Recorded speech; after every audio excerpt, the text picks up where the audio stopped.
Yung pagkikita niyong huli ni Sandara?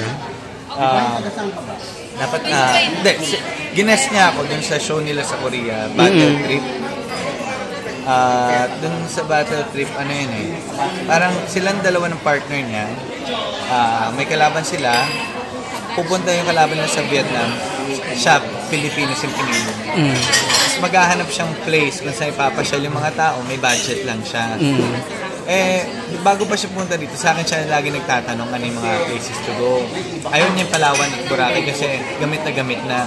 So, sinuggest ko Bohol. Tapos dito sa, nagpansol kami, Laguna. So, ayun, after nun, get together. Tapos, parang reality show lang siya. And then, doon na ba sa cellphone ko, nahulog ako sa swimming pool. So, ayun. After nun, yung nagkita lang kami bago siya ulit umalis.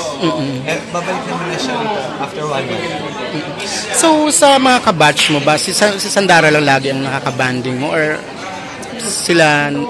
Sina Jason, hindi ko pala kabatch si Jason. Sina Joseph at Nicole. Sa basketball, yung mga lalaki. Mga babae, Melissa, Michelle, nasa States. Si Roxanne, may asawa. Si Neri, buntis. So, lahat, may kanya-kanyang buhay. May kanya-kanyang buhay.